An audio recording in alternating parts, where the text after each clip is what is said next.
सहयोग का ज्ञान सूक्ष्म ज्ञान है और सूक्ष्म ज्ञान को प्राप्त करने के लिए हमें भी सूक्ष्म होना चाहिए। और ये सूक्ष्मता क्या है कि हमें आत्मा स्वरूप होना चाहिए। आपको मैंने लेक्चर में बताया था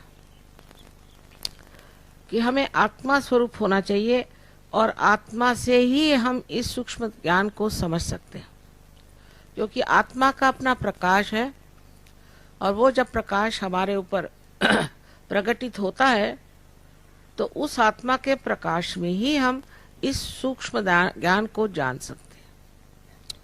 ये हमारे ही अंदर ये आत्मा है, ये परमात्मा का प्रतिबिंब हमारे ही अंदर आत्मा स्वरूप है। और कुंडलिनी जो है ये परमात्मा की जो शक्ति, इच्छा शक्ति है, आदि शक्ति, उसका प्रतिबिंब है। सो जब कुंडलिनी उठती है जो कि 3.5 वलयों में है, कुंडल जिसे कहते हैं वलयों को, इसलिए उसका नाम कुंडलिनी है। और जब ये 3.5 कुंडल पूरे के पूरे उठते नहीं, जैसे कि रस्सी में बहुत से धागे बंधे रहते हैं, उसी प्रकार इस कुंडलिनी में भी बहुत से धागे हैं। उसमें कि कुछ धागे ऊपर उठते हैं जो उस दिन हुआ, और आपके जो फॉन्टेनेल बोन एरिया है, जिसको कि आप तालु कहते हैं, संस्कृत में तालव्यम,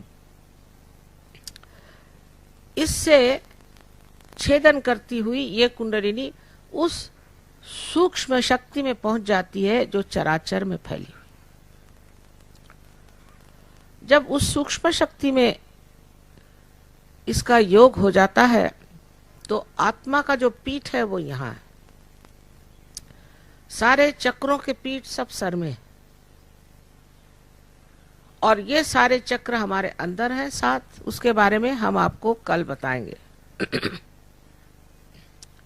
तो ये जो कुंडलिनी शक्ति जो आपके अंदर जागृत हो गई, इसके ज्यादा से ज्यादा धागे ऊपर उठने चाहिए। तो सबसे पहला अनुभव आपको आएगा जिसे हम कहते हैं निर्विचार। निर्विचार समाधि, समाधि को अंग्रेजी में कहेंगे अवेयरनेस। बस समाधि मैंने जो समा गई हुई बुद्धि है वो। तो पहले जब बुद्धि समाती है इस व्योम में, इस नए आयाम में, इस नई धारणा में, इस ब्रह्म चैतन्य में, उस वक्त समाधि कहते हैं। लेकिन वो समाधि जो है प्रथम आपको निर्विचार समाधि के रूप में प्राप्त होगी। हठात आप देखेंगे आप निर्विचार होगा। अब जब हम विचार करते हैं तो हम या तो आगे का विचार करते हैं, भविष्य का, या तो पीछे का यानी भूत का। लेकिन आज अभी इस वक्त वर्तमान है, वर्तमान में हम खड़े नहीं हो सकते। और जब तक हम वर्तमान में नहीं रहेंगे तब तक हमारी आध्यात्मिक उन्नति हो नहीं सकती, क्योंकि जो पीछा था गत वो तो खत्म हो गया और आगे का तो अभी है ही नहीं, पता नहीं क्या है, न जाने भविष्य क्या है, और जो भूत था वो खत्म हो चुका। तो असलियत है वो है वर्तमान, ये समय। पर इसमें बुद्धि ठहर नहीं सकती, इसमें मन ठहर नहीं सकता। तो ये विचार ऐसे उठते हैं लहरों जैसे, फिर गिरते हैं, फिर उठते हैं, फिर गिरते हैं।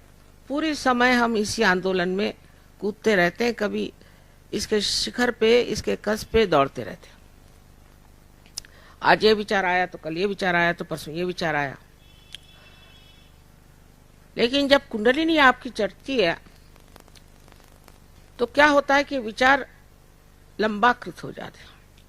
इन दोनों विचारों के बीच में जो स्थान है उसे विलंब कहते हैं संस्कृत में। इस विलंब स्थिति में आप आ जाते हैं और विलंब की स्थिति बहुत ही संकीर्ण रहती है, वो बढ़ जाती है। यही वर्तमान है।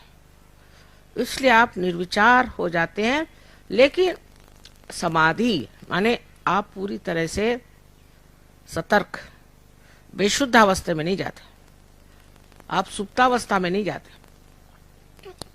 जरूरत से ज्यादा सतर्क हो जाते, लेकिन कोई विचार आपके अंदर नहीं आता, बस सब चीज देखना मात्र बनता है, जिसे साक्षी स्वरूपत्व कहा गया। तो आप देखते मात्र हैं,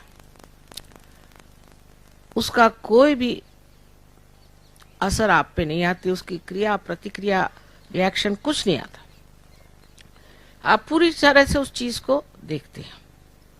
यह निर्विचार समाधि की पहली स्थिति है, इसको आपको पहले बनाना होगा। अब जैसे यहाँ पर एक बड़ा सुंदर सा गलीचा बिछा हुआ है, अब अगर मैं सविचार में हूं तो मैं ये सोचती रहूंगी कि भाई ये कितना सुंदर है और ये कहाँ मिलता है, ये कितने पैसे का है, कौन सी दुकान से खरीदा, किसका है, ये सब विचार सर को खाएंगे। दूसरे अगर ये मेरा है तो और भी सर दर्द कि खराब ना हो जाए, इसका इंश्योरेंस कराया नहीं, अब कैसे होगा, क्या होगा। ये मानवीय दिमाग है, लेकिन दैविक शक्ति में आदमी ये सब सोचता नहीं, सिर्फ देखता मात्र है। और देखता क्या है कि इसका सौंदर्य, जिस कलाकार ने इसे बनाया उसने इसमें जो कुछ भी सौंदर्य डाला है, जो इसने अपने हृदय का आनंद इस सौंदर्य से प्रकटित किया है, उसको दिखाया है, दर्शाया है, वो आनंद का आनंद ही सारा निर्गुण में ही मेरे अंदर उतरने लग जाएगा और ऊपर से नीचे तक मुझे ठंडा करता हुआ चला जाएगा। तो इसका जो बनाना है, जिसने बनाया, इसका जिसने सृजन किया, उसका भी कार्य पूर्ण हुआ और हमारे लिए भी कितनी बड़ी बात हो गई कि बगैर सोचे समझे हमने इसका आनंद पूरे से पूरे उठा लिया। ये हमारा हो चाहे नहीं हो, इससे कोई फर्क नहीं पड़ने वाला। इस प्रकार आप निर्विचार समाधि में उतरते हैं, यह आपको शांति प्रदान करता है। निर्विचार समाधि आपको शांति प्रदान करता है और आपकी आध्यात्मिक शक्ति बढ़ती जाती है। जब आपकी आध्यात्मिक शक्ति बढ़ जाती है तो आपकी सृजन शक्ति भी बढ़ जाती है, और ये जो सृजन शक्ति बढ़ेगी, इस शक्ति से आप अनेकविध कार्य कर सकते हैं। हठात उसमें कोई मेहनत नहीं, स्पॉन्टेनियस, सहज। जैसे एक साहब हैं, बड़े गणितज्ञ थे और उनको कुछ भी भाषा में कोई खास दखल नहीं थी, भाषा का ही जानते नहीं थे। वो सहज में ही आए और कविताएं बनने लगे, और उर्दू में भी और हिंदी में भी, मराठी में भी, अंग्रेजी में कविता करने लगे। तो ये कोई भूत चेष्टा नहीं है, ये आप ही के अंदर छिपी हुई एक शक्ति है सृजन की, उसने आपको छू दिया। अब आप अनायास सहज में करने लगे और इतने जोर से कर रहे हैं कि उनके समझ में नहीं आता क्या करें। हमेशा एक डिक्टाफोन साथ में रखते हैं और इस कदर बेचैनी होती कि जब तक वो कहे नहीं तब तक उनको चैन नहीं आता। ऐसे अनेक तरह के कवि हमारे यहाँ हो गए, अनेक तरह के कलाकार हो गए। अपने हिंदुस्तान के बहुत बड़े बड़े जो आप माने हुए लोग हैं, जिनको हम बड़े बड़े कलाकार जानते हैं, सहज के ही माध्यम से हुए। बहुत से कलाकार, अमजद अली साहब हैं, सिफात हुसैन खान साहब हैं, अल्लाह रखा के लड़के हैं, बहुत से लोग। उसी प्रकार अपने यहाँ, अब यहाँ देबू चौधरी साहब हैं, और न जाने कितने ही ऐसे है लोग जिनको कि सहयोग से फायदा हुआ। और वो कहते कि पता नहीं क्या, आप सामने बैठते साथ हाथ हमारा चलने ही लग जाता, एकदम से समझ में नहीं आता, जो राग कभी बजाए नहीं वो भी हम बजाते हैं। इस तरह से बहुत से लोगों को इसका एक अजीब तरह का फायदा हुआ, जो बहुत साल गुरुओं के पास मेहनत करने से भी नहीं हुआ। उनकी जो शक्ति थी वो जागृत हो गई, सृजन शक्ति। उस सृजन शक्ति के भरोसे न जाने वो कहां से कहां पहुंच गया।